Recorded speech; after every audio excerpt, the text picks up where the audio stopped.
पहले तुम अपने को देखो, जो तुम्हारा है उसको देखो, और यथार्थ में जो तुम है उसको देखो। और हम हमारे के बीच में, जो हम और हमारे दोनों के बीच में माया है उसको देखो तुम। यदि इन पांचों को तुम नहीं देख सकते तो अरे नीच बुद्धि वाला, तू अलग अलग क्या करता है? फिर राम नाम का जप किया कर, इससे तेरा उद्धार होगा। तो तुलसीदास जी बड़े खींचते थे उस प्रकार के नाथ योगियों से। तत्कालीन अवस्था में नाथ योगियों का बड़ा प्रभाव था, और दूसरी तरफ वैदिक कर्मकांड का बड़ा प्रभाव था। कर्मकांडियों से तुलसीदास जी बड़े खींचते थे। उनकी दृष्टि से कर्मकांड जो था ये निस्सार था, व्यर्थ था, निष्प्रयोजन था। तुलसीदास जी ने लिखा है अपनी विनय पत्रिका में, कहा कि ये जो कर्मकांड का जंजाल है, ये जंजाल मनुष्य को बंधन में ही डाल देता है, इससे मुक्ति का रास्ता नहीं निकल पाता। इसलिए उन्होंने विनय पत्रिका में इसकी बड़ी तिरस्कृत भाव से अवहेलना की है कर्मकांड की। पाए उफे पाली हैं चार फल, जुग जुग वेद परोसो। कहा जो तुम इस कर्मकांड में लगे हो, मरने के बाद जब तुम्हें इसका फल मिलेगा तभी तुम्हें पता चलेगा। नाना मत बहुपंथ पुराण ने, जहां तहां झगड़ो सो, गुरु कहो राम नाम नी को, मोहि लगत राज डगरो सो। तो भक्ति मार्ग के प्रचारक थे गोस्वामी जी। उन्होंने कहा कि ये कर्मकांड का रास्ता ये तुम्हें कुछ देने वाला नहीं है। फिर कर्म कांड का रास्ता कुछ नहीं देगा तो ज्ञान कांड दे देगा। कहा भाई जब तक चित्त शुद्ध नहीं हुआ तब तक ज्ञान कहां से होगा? उन्होंने कहा, एक जगह लिखा है, मन बिगड़त सन्यास लेत जलनावत आम घरोसो। कहा कच्चा घड़ा आम घड़ा जानते हो ना? घड़ा तो आप लोग जानते होंगे, मिट्टी वाला, हाँ लोहे वाला नहीं। मिट्टी का कच्चा घड़ा बनता है, हाँ आपके सूर्यनाम में बनता है, कच्चा घड़ा बनता है। कच्चे घड़े में यदि पानी डाल दो तो घड़ा गल जाता है, यदि पक्का घड़े में पानी डालो तो पानी टिका रहता है। तो तुलसीदास जी ने कहा कि मन बिगड़त सन्यास लेत जलनावत आम घरोसो।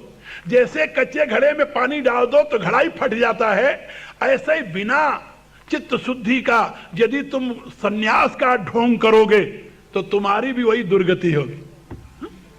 इसलिए उन्होंने कहा यह मार्ग भी ठीक नहीं। ज्ञान मार्ग ठीक है, बोले है तो सही, वेद प्रतिपादित है इसलिए गलत नहीं हो सकता, लेकिन उसकी साधना करने वाले तुम कितने लोग हो? बात सही कही, बड़ा मुश्किल मार्ग है। पहले तो यज्ञ कर्मानुष्ठान ही मुश्किल है, निष्काम कर्म ही मुश्किल है। वो कहीं सध जाए तो वैराग्य होगा, वैराग्य से फिर योग में लगे, योग का मार्ग बड़ा कठिन है। यदि सद भी जाए तो ज्ञान मिलेगा, और यदि ज्ञान भी परिपक्व हो जाए तो मोक्ष मिल जाएगा। का ये मार्ग है, इसमें कोई संदेह नहीं। तुलसीदास जी ने कहा ज्ञान और योग इन दोनों के मार्ग से श्रेष्ठ एक और मार्ग है तीसरा, जिसको उन्होंने भक्ति मार्ग कहा। एक बात याद रखना, वेद में जो उपासना शब्द है वो यहां भक्ति नहीं है। कुछ लोग भ्रम में पड़ जाते हैं, उपासना और भक्ति को एक मान लेते हैं। वैदिक उपासना अलग चीज है और वैष्णव सिद्धांत की भक्ति बिल्कुल अलग चीज है, ये बात याद रखना। मैं इसका विश्लेषण करूंगा, आप लोग सुनेंगे इन्हीं दिनों में। तो तुलसीदास जी के सामने एक प्रश्न है कि ये जो तीन मार्ग हैं इन तीनों का समन्वय कैसे किया जाए, ये तीनों एक साथ हो जाए। अपनी रामायण की रचना से पूर्व उन्होंने एक योजना बनाई। भारत में इन तीनों मार्ग के तीन महापंडित महाआचार्य हुए, तीनों मार्ग के अलग अलग। रामायण में तुलसीदास जी ने उन तीनों महापंडितों को एक लाइन मिलाकर खड़ा किया। अपनी रामायण की रचना शुरू करते समय जानते हो कहां शुरू करी? पहले रामायण की रचना का प्रारंभ उन्होंने किया प्रयागराज से। कुंभ का पर्व लगा हुआ था, उसमें ऋषि लोग आए थे। उसमें भरद्वाज जी के आश्रम में जागवल्क ऋषि आए। जागवल्क ऋषि के चरणों में नतमस्तक होकर के भरद्वाज जी ने प्रार्थना की कि राम कौन तत्व है, आप मुझे बताइए। यहां से कथा शुरू करते हैं। यदि गोस्वामी जी के दिमाग में कोई योजना न होती तो यहीं से वो रामायण की पूरी कथा कहला जाते, क्योंकि जागवल्क जी पूरी कथा कह देते। लेकिन नहीं, उनकी योजना है। ये जागवल्क जो हैं हमारे यहां वैदिक कर्मकांड के महान आचार्य हैं, वैदिक कर्मकांड के। इनके द्वारा बनाई गई पद्धतियां ही कर्मकांड के विधान में प्रयुक्त होती हैं। इनसे बड़ा और कोई वैदिक कर्मकांड का ज्ञाता नहीं, और इनसे बड़ा कोई वैदिक तत्व ज्ञान का भी ज्ञाता नहीं। याज्ञवल्क्य बृहदारण्यक उपनिषद इनके ज्ञान से ही भरा हुआ है।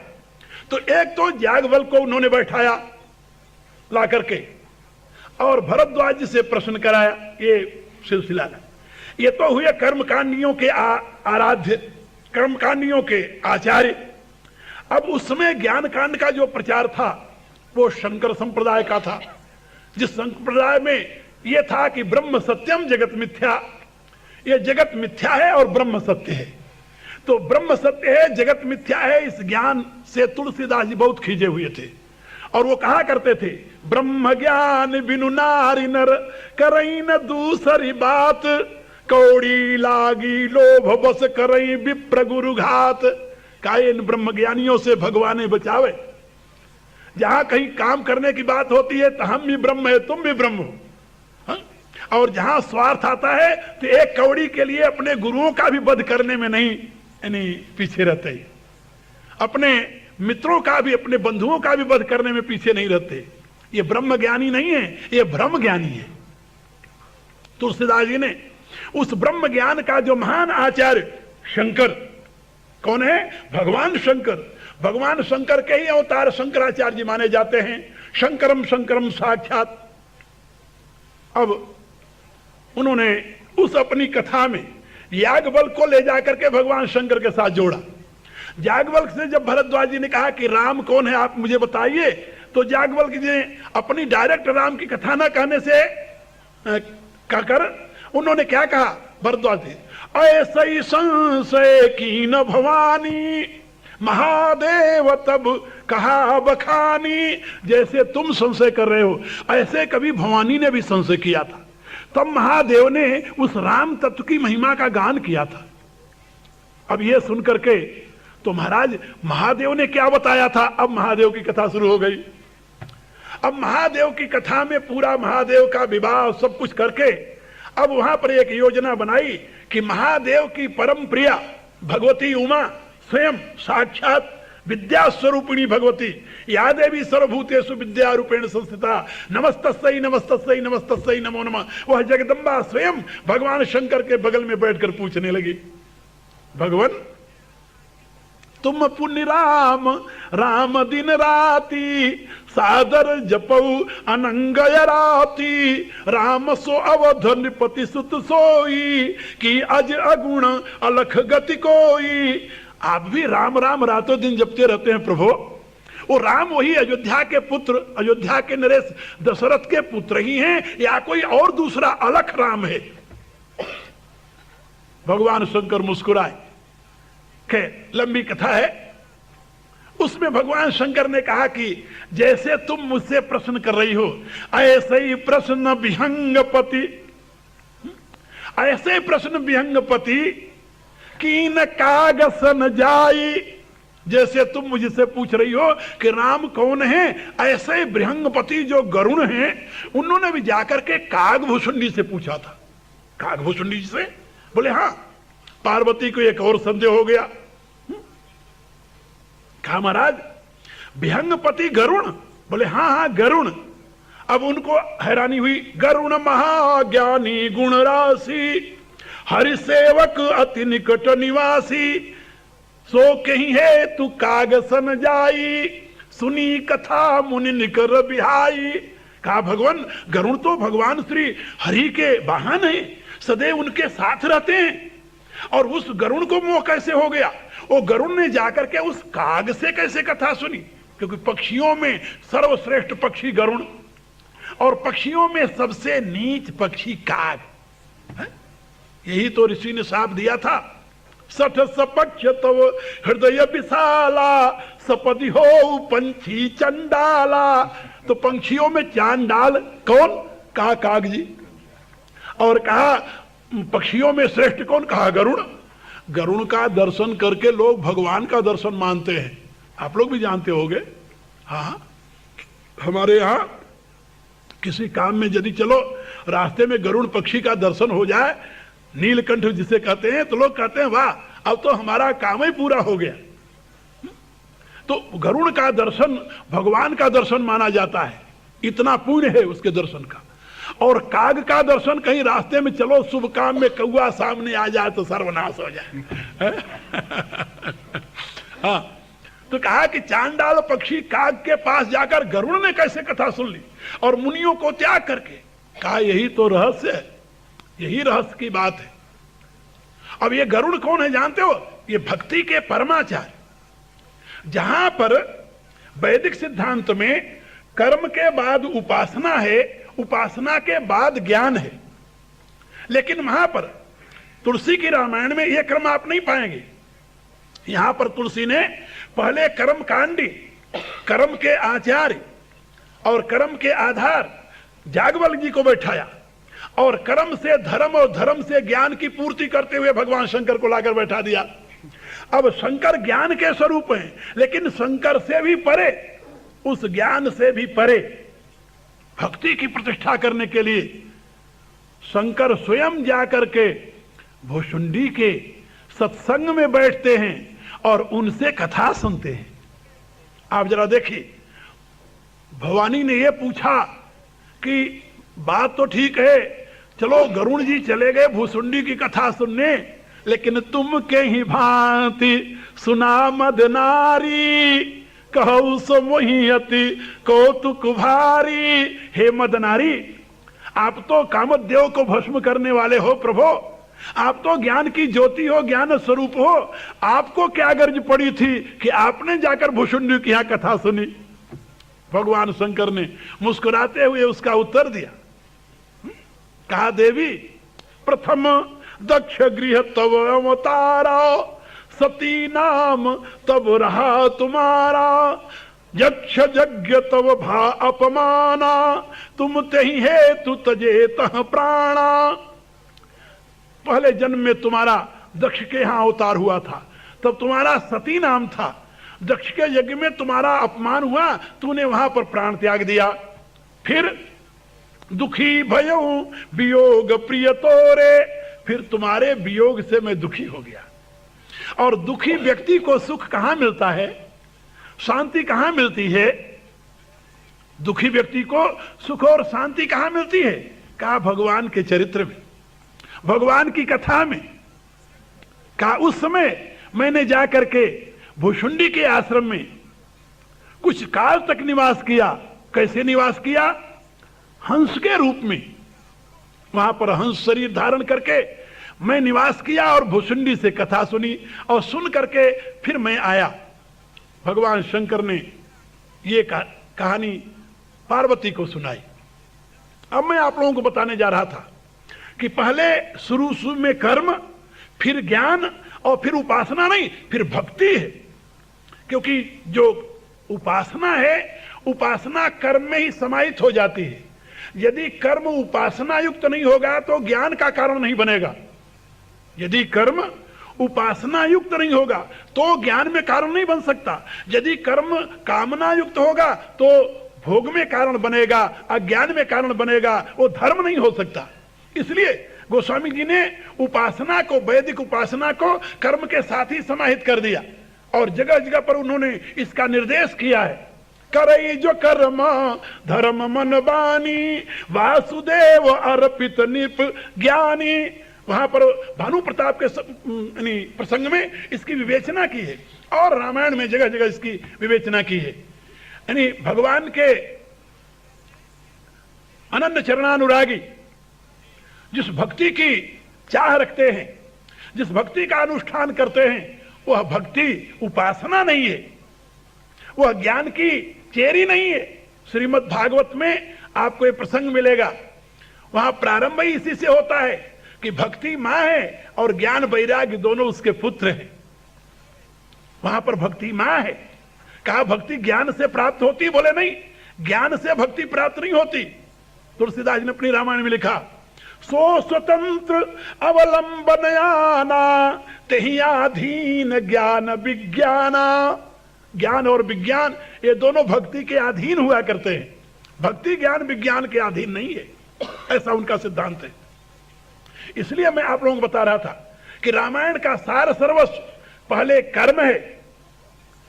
कौन कर्म? जो प्रभु समर्पित कर्म है, जिसको उपासना युक्त कर्म कहते हैं। कि उपासना सुखी नहीं है, उपासना भावना प्रधान ही नहीं है केवल, बल्कि भावना युक्त कर्म प्रधान हुआ करती है। ये बात समझे? उपासना जिसे कहते हैं वो भावना युक्त कर्म प्रधान हुआ करती है, तभी वो धर्म बनेगी, नहीं तो धर्म नहीं बनेगी। कर्म काम का कारण बन करके, कामात्मान स्वर्ग परा जन्म कर्म फल प्रदान क्रिया विशेष बहुलाम भोग स्वर्गतिम प्रति, वह स्वर्ग प्रदान करने का साधन बन जाएगी, वो मोक्ष प्रदान करने का साधन नहीं बनेगी। इसलिए गोस्वामी जी कहते हैं कर्म और ज्ञान, यानी कर्म उपासना मिश्रित फिर ज्ञान, और ज्ञान का परिणाम जो है, तुलसीदास जी कहते हैं सही परिणाम तो है भगवत प्रेम। धर्मते विरति योगते ज्ञाना, ज्ञान मोक्ष प्रद वेद बखाना, एक रास्ता ये है। लेकिन उसी समय भगवान कहते हैं लक्ष्मण से, जाते बेगी द्रवहु मैं भाई, सो मम भगति भगत सुखदाई, सो स्वतंत्र अवलंबनयाना, तेहि आधीन ज्ञान विज्ञाना। ये ज्ञान विज्ञान जो यानी योग और उपासना के द्वारा प्राप्त होते हैं, ये भक्ति के अधीन है। तो मैं आप लोगों को ये बता रहा था कि रामायण का सार सर्वस्व है भागवत धर्म की प्रतिष्ठा, और भागवत धर्म का सार सर्वस्व जो है वो है भुषुंडी गीता। ये बात समझे? कर्म की नहीं, ज्ञान की नहीं, योग की नहीं, ये कर्म योग और ज्ञान ये एक साथ मिल जाते हैं इसी में। और दूसरी है भक्ति। अब भुषुंडी जी जब अपनी कहानी सुना देते हैं, भुषुंडी गीता कहां शुरू होती है वो बता रहा हूं, अपनी कहानी सारी सुना देते हैं गरुण को, और वहां पर ये बताते हैं कि जब मैं गुरु के चरणों में गया लोमस जी के, तो गुरु ने हमें बार बार ब्रह्म बोध का उपदेश दिया। ब्रह्म ज्ञान रत मुनि विज्ञानी, मोहि परम अधिकारी जानी, लागे करई ब्रह्म उपदेशा, अज अद्वैत अगुण हृदय सा। मुनि ब्रह्म ज्ञानी थे।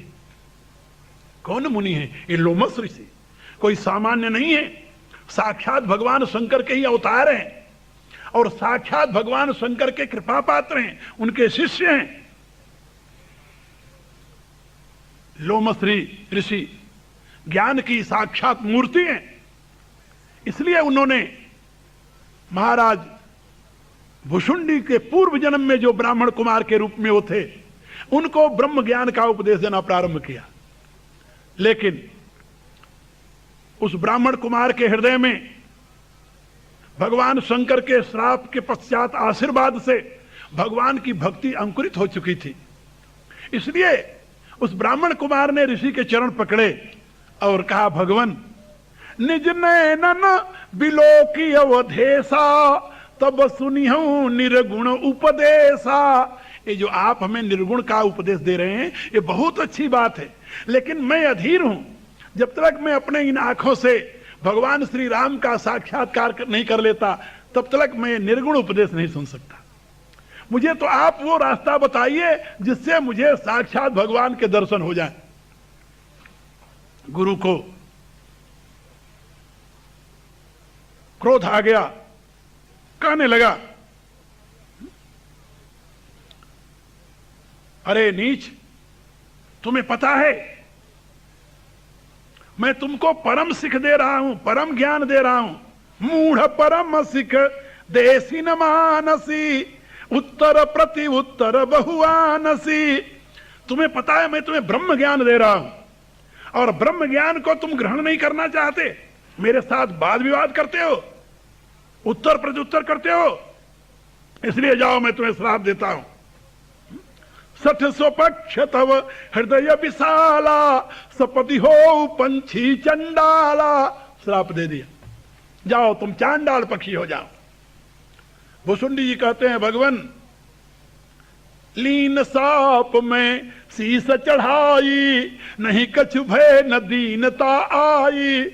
मैं मुनि के श्राप को सिरोधार्य कर लिया, मेरे को न तो कोई भय लगा और न तो दैन्य आया मेरे में। दीनता क्यों आवे? जो भगवान के अनन्य चरणानुरागी उनके जीवन में दीनता के लिए स्थान नहीं होती। और भय क्यों आवे? अब यहां पर पार्वती को एक शंका हो गया। पार्वती ने कहा भगवान उस ब्राह्मण कुमार को अकारण मुनि ने श्राप दे दिया। बोले अकारण दे दिया? अरे कहा तो ब्राह्मण कुमार ने क्यों नहीं श्राप दिया? श्राप के बदले में वो भी श्राप दे सकता था। कहा नहीं देवी नहीं, ऐसा नहीं किया। क्यों नहीं किया? आगे कह रहे हैं सुनो तो पहले पूरी कथा। भुसुंडी जी क्या कहते हैं? तुरत भयऊ में काग तब पुनि मुनि पद सिर नाई सुमिरी राम रघुवंश मणि हर्षित चले उड़ाई। कहा मैं तुरंत काग बन गया। फिर काग बनने के पश्चात भी मुनि के चरणों में प्रणाम किया। कहा जो क्रोध दे, श्राप दे, ब्राह्मण से चांडाल बना दे, उसके चरणों में प्रणाम करे। बोले यही तो भक्ति है। और भक्ति किसे कहते हैं? पुनि मुनि पद सिर नाई, मुनि के चरणों में प्रणाम किया। सुमिरी राम रघुवंश मणि, मैंने समझा मेरे प्रभु मेरी परीक्षा ले रहे हैं। हर्षित चले हूं उड़ाए, प्रसन्नता के साथ मैं उड़ करके चल दिया। पार्वती ने कहा कि भगवान श्राप के बदले में श्राप क्यों नहीं दिया? भगवान शंकर समझा रहे हैं उमा जे राम चरण रत विगत काम मद क्रोध निज प्रभु में देखई जगत कासन करई विरोध। काहे उमा जो प्रभु के चरणों के अनुरागी हैं वो सारी सृष्टि को ब्रह्म में देखते हैं, राम में देखते हैं, प्रभु में देखते हैं, अपने इष्ट में देखते हैं। वो किससे विरोध करें? जब कोई शत्रु हो तब तो उसे साप देना, जब उनका कोई दुश्मन हो तब तो उसका अहित चाहे। जो सर्वरूप में अपने प्रभु को देख रहा है वह किसको साप देगा? किससे दुश्मनी करेगा? किससे विरोध करेगा? यही भक्त की तो महिमा है। ज्ञानी को क्रोध आ जाता है, भक्त को क्रोध नहीं आता। ज्ञानी श्राप दे सकता है, भक्त श्राप नहीं देता। ज्ञानी किसी का अहित कर सकता है, भक्त से कभी किसी का अहित नहीं होता। कहा भक्त का लक्षण क्या है? का पर उपकार बचन मन काया, मन से, वचन से, कर्म से सदैव दूसरे का कल्याण करना। संत सहज स्वभाव खगराया, यह संत का सह स्वभाव होता है, भक्त का सह स्वभाव होता है। इसलिए भुसुंडी जी चल पड़े। अब जब देखा ऋषि ने कि इसको तो न तो आमर्ष हुआ, न रोष हुआ, न इसने कुछ कहा, बल्कि प्रणाम करके जा रहा है। वहां पर गरुण जी को भी शंका हो गई। गरुण जी ने कहा भगवान? बोले हाँ। अरे कहा ऋषि ने तो बड़ा अन्याय किया। कहा ऋषि ने क्या अन्याय किया? कहा वो आपको श्राप दे दिए। कहा ना ना, ऋषि के ऐसा नहीं कहना, वो मेरे गुरु हैं। कहा गुरु श्राप दे दे तब भी पूज्य होता है? बोले आप क्या समझते हो? गुरु श्राप कब देता है जानते हो? कहा कब देता है? कहा सुनऊ तात नहीं कछु ऋषि दूषण उर प्रेरक रघुवंश विभूषण। कहा गुरु का क्या दोष? गुरु तो कृपा के समुद्र होते हैं। वो तो रघुवंश विभूषण ने उनको प्रेरित किया कि जरा श्राप देकर देख तो ये अधिकारी भी है कि नहीं। कहा उन्होंने श्राप दे दिया। भुसुंडी जी की बात सुनकर के गरुड़ जी ने कहा फिर तो आपके रघुवंश विभूषण बड़े कठोर हैं, बड़े कठोर हैं। इतने निर्दयी, इतना निर्दयी यदि भगवान है तो ऐसे भगवान की क्या जरूरत है? भुसुंडी जी कहते हैं नहीं तात, फिर आप गलती कर रहे हो। कहा प्रभु निर्दयी नहीं है। कहा फिर? कहा कृपा सिंधु, वो तो कृपा के समुद्र हैं। कहा इसमें कौन सी कृपा रखी हुई थी कि तुम्हें ब्राह्मण कुमार से चांडाल पक्षी बना दिया? भुसुंडी जी क्या कहते हैं? कहा कृपा सिंधु मुनि मति करी भोरी लीनी प्रेम परीक्षा मोरी। कहा कृपा सिंधु ने मुनि की मति को भ्रमित कर दिया मेरे प्रेम की परीक्षा लेने के लिए। एक बात याद रखो, भगवान को मुक्ति देना सरल है लेकिन भक्ति देना बड़ी कठिन है। नहीं देते भगवान सीधे से। क्यों नहीं देते जानते हो? इसलिए कि भक्ति में भगवान को अपने को देना पड़ता है। भक्ति में भगवान को अपने को देना पड़ता है। एक पद मैंने लिखा है भक्त समर्पण क्या करते, भगवान समर्पित होते हैं। भक्त क्या समर्पित करेगा, भक्त के पास क्या है समर्पण करने का? आप जरा सोचो, आप कहो मैं अपना समर्पण कर रहा हूं, क्या समर्पण करो भैया? आपके हाड़ मांस को जरूरत है परमात्मा को? कहा वो भी नहीं। वो भी तुम्हारा है? नहीं नहीं, तुम्हारा वो भी तो नहीं है, वो तो पंचमहाभूतों का है। वो पंचमहाभूत तुम्हारे से बने हैं या तुम्हारे बाप दादों ने बनाया? कहा ये दोनों ने नहीं बनाया। कहा फिर किसके? कहा वो भी भगवान के। कहा अपना कुछ है, धन तुम्हारा है? नहीं, वो भी पंचमहाभूतों का है। अरे जो सृष्टि है सब पंचमहाभूतों का है, उसमें तुम्हारा अपना कुछ नहीं है। तुम क्या भगवान को देते हो? केवल जब कहते हो कि हे भगवान मैं तुम्हें समर्पित हूं, इसका अभिप्राय तुम केवल अपने अहम को भगवान को देते हो। तो अहम तुम्हारा कौन इतना शुद्ध है कि भगवान लेकर तृप्त हो जाएगा उससे? इस गंदे मंदे सीमित विषयासक्त अहम को भगवान के चरणों में समर्पित करना कोई बहुत बड़ा दान है क्या?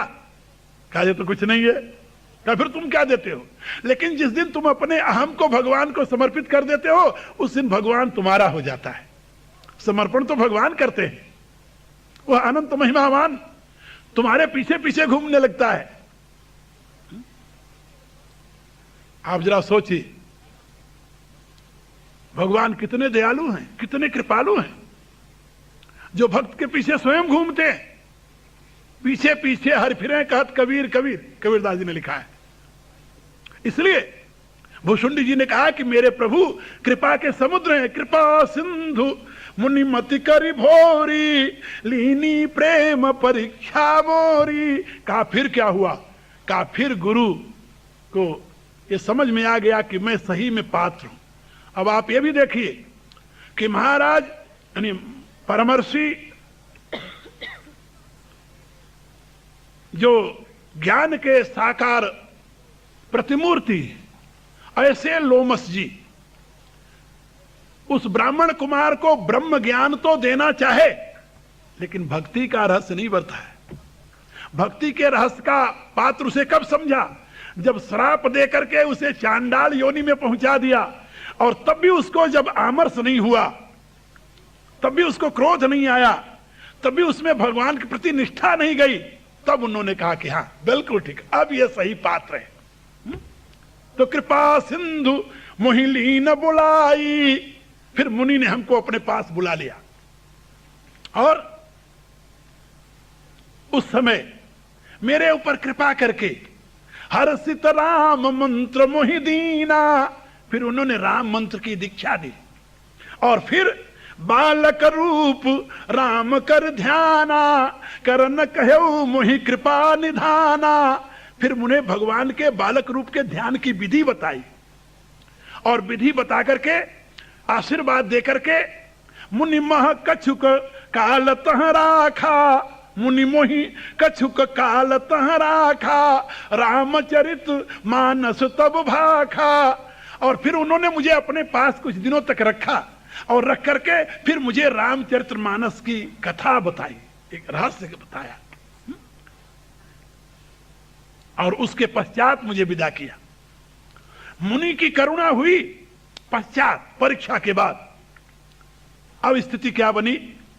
भुषुंडी जी की यह बात सुन करके गरुड़ जी के हृदय में एक बहुत बड़ी आशंका पैदा हो गई। ये क्या? वेद शास्त्र ज्ञान की महिमा बताते हैं, ज्ञान से और दुर्लभ कुछ नहीं है, यही वेद की घोषणा है। बिना ज्ञान के मुक्ति नहीं मिलती है, वेद की घोषणा है। मुक्ति से परे और कुछ नहीं है, वो वेद का अंतिम महापुरुषार्थ है, ये वेद की घोषणा है। लेकिन ये भुषुंडी तो कुछ और ही कहानी कह गए। गुरु ज्ञान का उपदेश दे रहा, कहते नहीं तुम्हारा ज्ञान हमें नहीं चाहिए, ये ज्ञान हमें नहीं चाहिए। मुक्ति के रास्ता बता रहा, करें नहीं मुक्ति नहीं चाहिए, फिर क्या चाहिए? हमें तो प्रभु की भक्ति का मार्ग बताइए। तो इसका अभिप्राय मुक्ति के मार्ग से भक्ति का मार्ग भिन्न है, और मुक्ति से भक्ति श्रेष्ठ है। अभी शंका हो गई। गरुड़ जी ने तुरंत प्रश्न कर लिया कि प्रभु, कहीं शास्त्र मुनि वेद पुराना, नहीं कछु दुर्लभ ज्ञान समाना। हे प्रभु, समस्त संत, वेद, पुराण, शास्त्र यही गीत गा रहे हैं कि ज्ञान से अधिक दुर्लभ और कुछ नहीं है। कहीं संत मुनि वेद पुराना, नहीं कछु दुर्लभ ज्ञान समाना। सो मुनि तुम सन कहेऊ गोसाई, लेकिन नहीं आदरेऊ भगत की नाई। उस ज्ञान का उपदेश मुनि ने आपको दिया, लेकिन प्रभु आपने वो ज्ञान का आदर नहीं किया भक्ति के समान। भक्ति के समान उस ज्ञान का आदर नहीं किया, तो ज्ञान नहीं भक्ति ही अंतर केता। सकल कहऊ प्रभु कृपा निकेता। हे कृपा के निकेत, हे कृपा के आश्रय, हे कृपा निधान, उस ज्ञान और भक्ति में क्या अंतर है? कृपा करके आप मुझे वह बताइए। यह प्रश्न है किसका? गरुड़ जी का। किससे? भुसुंडी से। भुसुंडी भक्ति के आचार्य हैं। भक्ति के आचार्य होने के नाते ये उस रहस्य के ज्ञाता हैं, और ये साक्षात लोमस ऋषि के शिष्य हैं। और लोमस ऋषि साक्षात भगवान शंकर के ही अवतार हैं, उन्हीं के कृपा पात्र हैं। बड़ी विचित्र स्थिति है। ज्ञान और भक्ति, वेद का मार्ग, ज्ञान का मार्ग, मोक्ष का मार्ग है, और यह भक्ति का मार्ग अनूठा मार्ग है। ये भागवत धर्म का मार्ग है। इसीलिए वेद के मार्ग में बड़ी विधि है, व्यवस्था है। उसके मार्ग की पूर्ति में बड़े व्यवधान भी हैं, उसमें विधि विधान भी है। यदि विधि विपरीत कोई काम हो जाए तो सर्वनाश भी है, पतन भी है। लेकिन भागवत का मार्ग बिल्कुल इससे भिन्न है। भगवान ने गीता के दूसरे अध्याय में इसकी घोषणा करते हुए बताया, नेहा विक्रम नाशोस्ति प्रत्यवायो न विद्युते।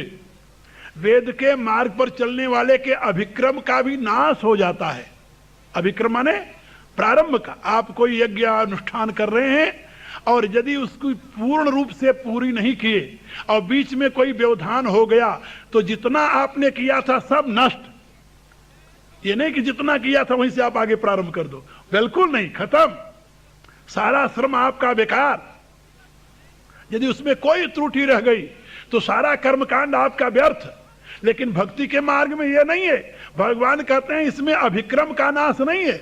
अभिक्रम माने प्रारंभ का नाश नहीं है। इसमें जितना तूने कर लिया उतना तुम्हारा सार्थक हो गया। यदि फिर दोबारा करने का है तो जहां तक रुके वहीं से आगे तुम्हारा रास्ता चल पड़ेगा।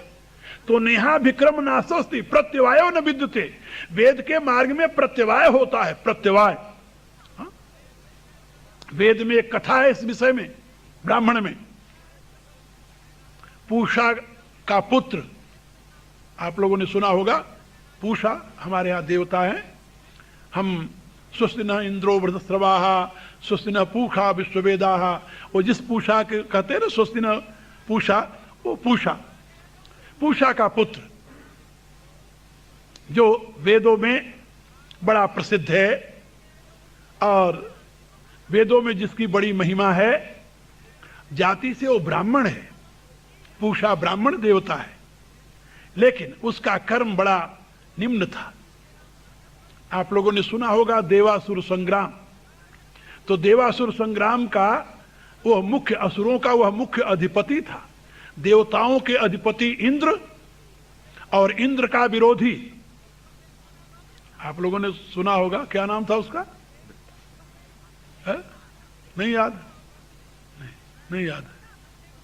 उसका नाम था वृत्त। उसको वृत्त असुर कहते हैं। वो वृत्त जो था वो पूषा का पुत्र था, ब्राह्मण का लड़का था, लेकिन अपने आचरण से वो असुर हो गया था। वेद का महापंडित था, महापंडित था।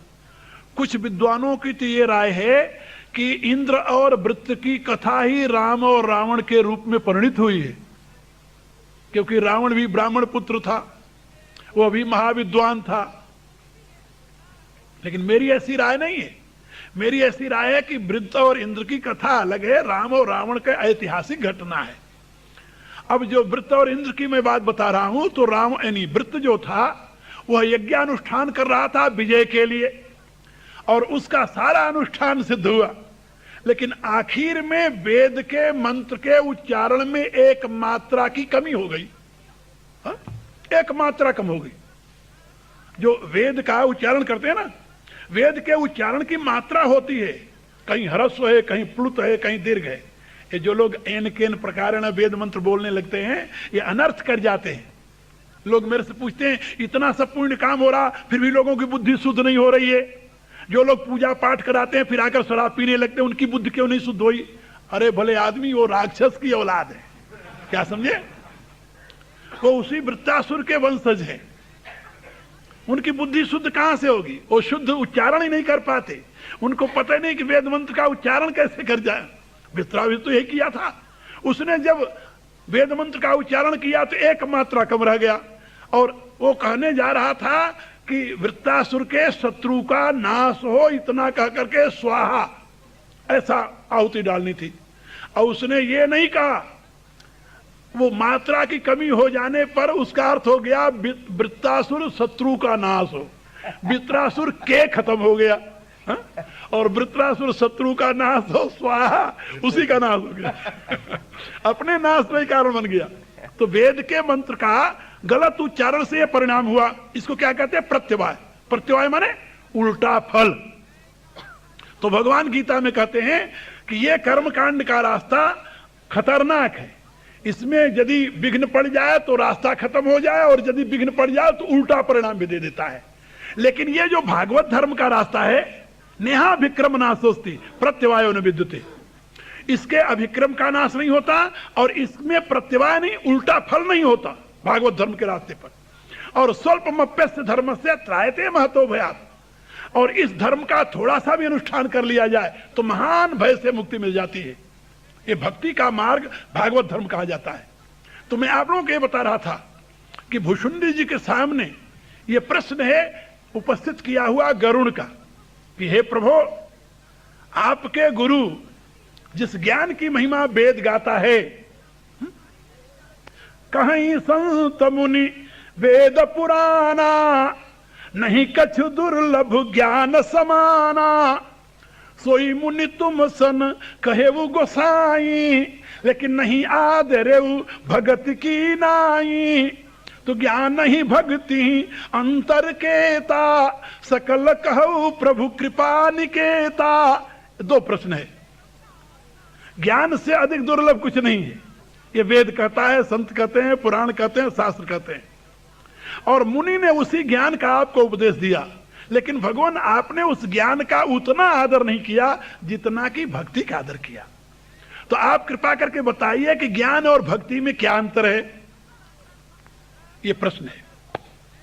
इसके प्रश्न का तो सरसरी उत्तर, सरसरी जानते हो ना, बाई दिवे राह चलते हुए, यानी थोड़े में कह दिया भुषुंडी जी ने। क्या कहा? ज्ञान नहीं भक्ति नहीं कछु भेदा, ज्ञान और भक्ति में कोई भेद नहीं है, कोई भेद नहीं है। बोले हाँ, भेद क्यों नहीं है? कहा उभय हरई भव संभव खेदा, संसार से उत्पन्न हुए खेद को दोनों ही हर लेते हैं। यहां तक दोनों में साम्य है। दोनों में साम्य कहां तक है? संसार के खेद को नाश करने में, यानी जन्म मरण के प्रवाह को नाश करने में दोनों बराबर हैं, इसलिए दोनों में कुछ अंतर नहीं है। कहा जब कुछ अंतर नहीं था तो आपने भक्ति का आग्रह क्यों किया? यदि कुछ अंतर ही नहीं था फिर आपने इतना आग्रह क्यों किया?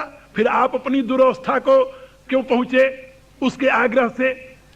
भुषुंडी जी कहते हैं तदपि मुनीस कहीं कछु अंतर, सामान्य दृष्टि से कोई अंतर नहीं है, लेकिन मुनीष जो हैं, मुनि नहीं, सामान्य मुनियों की दृष्टि से भी कोई अंतर नहीं है। तदपि मुनीस कहीं कछु अंतर, ये सामान्य मुनियों की बात नहीं है, सामान्य ज्ञानियों के समझ की बात नहीं है। जो मुनियों के भी ईश हैं, जो महाज्ञानी हैं, वो इसमें कुछ अंतर बताते हैं। तदपि कहीं मुनि श्लोक कहते हैं इसमें कुछ अंतर है। सावधान सौ सुनु विहंगवर, हे विहंगवर, हे पक्षियों में श्रेष्ठ गरुण, उस अंतर को सावधान होकर के तुम सुनो। अवधान कहते हैं बुद्धि को, अवधान माने बुद्धि, सावधान माने बुद्धि सहित होकर, विवेक सहित होकर। यदि तुम विवेक युक्त नहीं हुए तो ये बात तुम्हारे समझ में नहीं आने की। हा? ये बहुत गंभीर बात है, और उस गंभीर बात को कहने के लिए गंभीर श्रोता की जरूरत होती है। हा? श्रोता तीन प्रकार के होते हैं, एक श्रोता, दूसरे सोता, तीसरे श्रोता। हा? श्रोता जानते हो ना? हाँ, एक तो होते हैं श्रोता जो सही में श्रोता है, और श्रोता के लक्षण क्या है जानते हो? श्रोता सुमति सुशील सुचि कथा रसिक हरिदास। इतने 5 गुण होते हैं श्रोता में। श्रोता सुमति हो, सुशील हो, पवित्र हो, कथा का प्रेमी हो और भगवान का भक्त हो। यदि ये 5 गुण हैं तो है श्रोता। और यदि ये नहीं है तो व्याख्यान करने वाला व्याख्यान कर रहा है और सुनने वाला सो रहा है, उसको कहते हैं सोता। सोता माने सोने वाला। ये सोता क्यों जानते हो? हाँ, वो कहा कि जब सत्संग में आदमी जाता है, जैसे आप सुन रहे थे, हमारे दिव्य भारती जी ने भी कहा और ब्रह्मदेव जी ने भी, सत्संग की बड़ी महिमा है, क्योंकि सत्संग में जाते पाप दूर हो जाता है। सत्संग में जाओ पाप दूर हो जाएगा। तो जब आदमी सत्संग में जाने लगता है तो उसका पाप रोने लगता है कि जितनी देर ये सत्संग में रहेगा उतनी देर मुझे दूर बैठना पड़ेगा। हा? पाप की छोटी बहन है, छोटी बहन बहुत प्यार करती भाइयों को, बाई गॉड बहुत प्यार करती हो। अब जो अपने बड़े भाई को रोता हुआ देखती है तो पूछती, भैया तुम क्यों रो रहे हो? कहा, ये जा रहा सत्संग में, जितनी देर सत्संग में रहेगा उतनी देर तक हमें दूर रहना पड़ेगा। वो कहती, आप ना घबराओ, मैं आपकी मदद करूंगी। कहा, कैसे करेगी? अरे कहा, जब सत्संग सुनेगा तब तो दूर रहोगे आप। हम इसे सुनने ही नहीं देंगे। अरे कहा, तो तुम क्या करोगी? कहा, जहां ये बैठा हुआ था मैं इसके सर पर सवार हुई। तो पाप कहता कि मैं कैसे समझूंगा कि तू इसके सर पर आ गई, क्योंकि मैं तो दूर बैठा रहूंगा। तो उसने कहा निद्रा ने कि मैं तुम्हें इशारा करूंगी। है? इसलिए सोने वाला क्या करता है?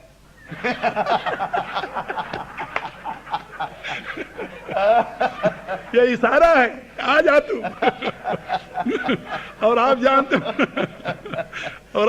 हो मुंह दबा कतो को नहीं, जब निद्रा आ गई तो वहां सत्संग है न महात्मा है, कोई कुछ नहीं है। तो ये बहुत मुश्किल की बात है कि सत्संग सुना जाए पूरा का पूरा। तो वो होते हैं सोता, और तीसरे होते हैं श्रोता। वो कतर कतर सुनते जाएंगे, कतर कतर काटते जाएंगे। जो उनके पसंद की बात नहीं कहेंगे, ये तो ठीक नहीं कह दी, जो पसंद में समझ में आ गए कहा ये तो ठीक है। हा? तो वो कतरनी लेकर के वो श्रोता जैसे काटता है ना, सुपारी काटने वाला, जानते होंगे आप लोग, ऐसे श्रोता होते हैं। तो यहां पर भुसुंडी जी कहते हैं कि तुम श्रोता बनो। तदपि मुनीस कहीं कछुअंतर सावधान। सावधान, सावधान माने हाँ अटेंशन, सावधान। अटेंशन कहने से वो सावधान वाला मतलब नहीं आता। अवधान पूरा का पूरा उसके साथ हो जाए श्रोता के। अवधान कहते हैं वृत्तियों को, अवधान कहते हैं बुद्धि वृत्तियों को। ये बात समझे? इसीलिए हमारे यहां एक साधना है, उसको अवधान साधना कहते हैं। अवधान साधना में अवधानी होते हैं, दशावधानी शतावधानी तक होते हैं लोग। ये बात समझे? बहुत बड़ी साधना है। हमारा एक संप्रदाय है जैन संप्रदाय, उस संप्रदाय में साधना बहुत प्रचलित है और बड़ी उपयोगी साधना है। मैंने भी इसे किया है। और उस साधना का परिणाम क्या होता है, उसका प्रयोजन क्या होता है अवधान साधना का। उसमें एक व्यक्ति बैठा हुआ है अवधान वाला, उससे 10 व्यक्ति एक साथ प्रश्न करें, 10 व्यक्ति 20 व्यक्ति, यानी यहां तक जो शतावधानी होते हैं ना, उनके लिए 100 व्यक्ति एक साथ 100 प्रश्न करते हैं। 100 प्रश्न कर दिया तो उनको बार बार पूछना नहीं पड़ता। वो जब अपना उत्तर देने लगेंगे तो उसी क्रम से, जैसे लोगों ने प्रश्न किया है उसी क्रम से दोबारा बिना पूछे एक एक प्रश्नों का उत्तर दे देंगे, 100 प्रश्नों का उत्तर दे देंगे। वो शतावधानी होते हैं। 10 प्रश्नों का सुन करके उत्तर दे दे, वो दशावधानी होता है। इस प्रकार से उनकी स्थिति होती है। तो बुद्धि वृत्ति होती है, उसको सजग करते हैं। जैसे कंप्यूटर में एकदम यानी बात भूल जाती है ना, ऐसे उनका दिमाग कंप्यूटराइज हो जाता है उस समय, उसको अवधानी कहते हैं। और उस अवधान के सहित जो सत्संग में जाता है, सुनता है, उसको कहते हैं सावधानी। बात समझे ना। और बातचीत में कहते हैं ना, अरे भैया सावधान हो के सुने। अब सावधान माने अपन जानते नहीं, कितने लोग तो जानते नहीं सावधान क्या होता है। लेकिन यहां पर भुषुंडी जी गरुण ऐसे श्रोता को, यानी किसी ज्ञानी को आप कह दो जरा सावधानी से मेरी बात सुनना, वो बुरा मान जाएगा। आप क्या समझते हो मैं मूर्ख हूं? आप क्या समझते हो मैं अज्ञानी हूं? क्या आप समझते हो मेरी बुद्धि ठिकाने नहीं है? लेकिन नहीं, आप सोचिए, गरुण ऐसे ज्ञानी को, गरुण के लिए तुलसीदास ने क्या लिखा जान लो, गरुण महाज्ञानी गुण राशि। वो महाज्ञानी है और गुण का समुद्र है। हरि सेवक अति निकट निवासी, परमात्मा के अनन्य चरणानुरागी, उनके चरणों में सदा रहते हैं। ऐसे गरुड़ को भुषुंडी जी क्या कह रहे हैं? ज्ञान ही भक्ति ही नहीं कछु भेदा, उभय हरई भव संभव खेदा, तदपि मुनीस कहीं कछु अंतर। लेकिन फिर भी उसमें मुनीस लोग कुछ अंतर बताते हैं, और जो अंतर है वो सबके समझ में नहीं आने वाला। इसलिए सावधान सौ सुनु विहंगवर, हे विहंगवर, उसे सावधान होकर सुनिए। एक छोटी सी बात नहीं है। आजकल मैं बहुत वर्षों से रामायण कहना छोड़ दिया है, कहता नहीं। अब केवल मैं शिष्यों को रामायण पढ़ाता हूं, नहीं समाज में कभी कहता नहीं। मैं यहां जब आया तो मुझे पता चला कि भुषुंडी गीता पर 3 दिन बोलना है। अरे मैंने कहा यार वेद पर बोलते, शास्त्र पर बोलते, भुषुंडी गीता क्यों ले लिया? भुषुंडी गीता तो पहले से मैंने पूछा कि भुषुंडी गीता 2 है, 2 जगह भुषुंडी गीता है, तो ये कौन सी भुषुंडी गीता प्रवचन है? तो कहा कि भाई हम तो पता ही नहीं, हम तो एक ही भुषुंडी गीता जानते हैं, दूसरा कौन है? तो मैंने उनसे पूछा, हम कहा कि तुम्हें पता है किस भुषुंडी गीता पर? उन्होंने कहा हमें पता नहीं, ये तो स्वामी जी को पता होगा। खैर, तो ब्रह्मदेव से तो मैं पूछा नहीं, क्योंकि उसमें बताया कि हमने ये सुना है कि भुषुंडी गीता रामचरितमानस वाली। हम कहा फिर तो चलो ये भी ठीक है। दूसरी भुषुंडी गीता जो है वो महारामायण में है। उस महारामायण का नाम है योग वासिष्ठ। योग वासिष्ठ में भुषुंडी जी जो उपदेश देते हैं वशिष्ठ को, उसको भी भुषुंडी गीता कहते हैं। वो महारामायण योग वशिष्ठ में है। तो हमने सोचा कि ये महारामायण वाली तो कहीं नहीं रखी हुई है, यानी दोनों का अलग अलग, उसका विषय अलग है, इसका विषय अलग है। यहां पर विषय है भक्ति, वहां पर विषय है योग, और वो योग का विषय बड़ा गंभीर है, ये भक्ति का विषय उससे भी गंभीर है। लेकिन मेरी ऐसी राय है, मैं तुलसीदास जी की इन महाज्ञानमयी कथाओं को क्यों कहना छोड़ दिया, इसके पीछे एक रहस्य था। और जब से मैंने उसको ध्यान मिलाया तो मैंने कहा कि नहीं, मैं वेद पुराण सुना सकता हूँ, शास्त्र वेद से लेकर के चालीसा तक की व्याख्या कर सकता हूँ, लेकिन रामचरितमानस की व्याख्या समाज में मैं नहीं कर सकता।